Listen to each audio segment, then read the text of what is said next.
يا حامل القرآن قد خصك الرحمن. اسی طرح یہ کچھ مثلاً دعائیں ہیں، جیسے چاند دیکھ کر کیا دعا پڑھنی چاہیے، یہ آپ کو پہلے سے یاد ہونی چاہیے، یا کہاں پر ہے، یا گھر والوں کو یاد کرا دیں، اگر خود یاد ہے تو دوسروں پہ صدقہ کریں. پھر اسی طرح لیلۃ القدر کی دعا جو ہے وہ آپ کو زبانی آنی بھی چاہیے. ایک کام آپ اور کر سکتے ہیں اگر اللہ آپ کو توفیق دے، کہ ایک چارٹ پیپر اگر گھر میں لے کے رکھ لیں اور چھوٹی چھوٹی اسٹرپس کاٹ کے اپنی فریج کے اوپر یا ڈائننگ ہال میں جہاں کہیں زیادہ لوگ جمع ہوتے ہیں، کیونکہ ساری افطاری میں ہی گھر میں عام طور پر لوگ اکٹھے ہوتے ہیں، تو ایسے کسی بھی جگہ پر جہاں آپ دیوار خراب نہ کریں تو وہ کچھ بھی دعا اس طرح کی لکھ کے لگا دیں، تاکہ جب وہ بیٹھیں گھر والے، مثلا افطار کی دعائیں جو ہیں مسنون دعائیں ہیں، ذهب الظمأ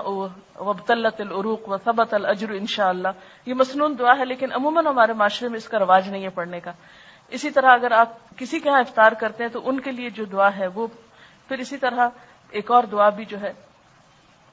افطار کی، لیکن سحری کی کوئی خاص دعا جو ہے کسی حدیث سے ثابت نہیں ہے اور نہ ہی کوئی مسنون ہے.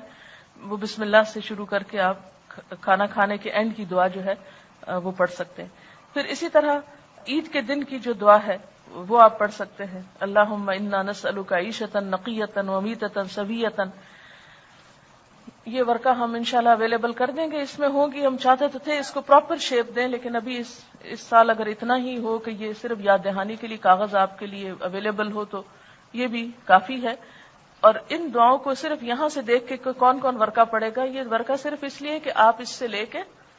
کسی اور چیز پر کارڈ پہ یا کہیں لکھ کے گھر میں نمایاں جگہ پہ لگا دیں اور دوسروں کو بھی متوجہ کریں، اور دوسروں کے سر پہ سوار ہونے کی ضرورت نہیں، اور نہ انہیں تاکید بار بار کرنے کی. بات یہ ہے کہ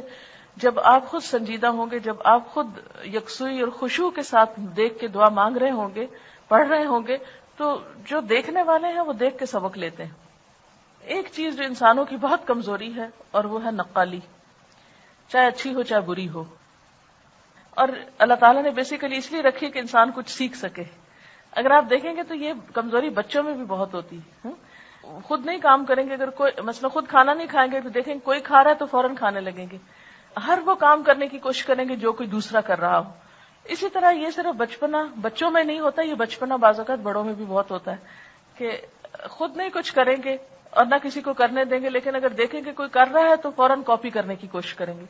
تو کیوں نہیں آپ اس چیز سے فائدہ اٹھاتے اور لوگوں کی اس چیز کو، اس کمزوری کو ایک پازیٹو رخ دیتے کہ آپ ان کے سامنے ایک عملی اگزامپل بنے. مت کہیں کسی کو پڑھو اس کا ہی. جب آپ منہ ہلا رہے ہوں گے تو پوچھیں گے کیا پڑھ رہی ہو، پوچھتے ہیں نا. جب آپ کچھ پڑھ رہے ہیں یا خاموش ہیں تو کہیں گے کیا کر رہی ہو، تو اس وقت آپ بتا سکتے ہیں یہ دعا ہے اور نبی صلی اللہ علیہ وسلم پڑھا کرتے تھے اور اس سے ہمارے عمل میں کئی گنا اضافہ ہو سکتا ہے. اور سامنے لگی ہوئی اگر ان کو پڑھنا ہے تو پڑھ لیں گے وہ بھی. جن پہ آپ کا بس چلتا ہو، جو آپ کی زیادہ سنتے ہو، جن کے ساتھ آپ بات کر کے زیادہ انجوائے کر سکتے ہو، ان کے ساتھ تو آپ خوب کیجئے. اور جو لوگ نہیں آپ کی سننا چاہتے ان کو مت سنائیے اور صرف اپنا عمل دکھاتے جائیے، انشاءاللہ تعالی وہ بھی کر لیں گے.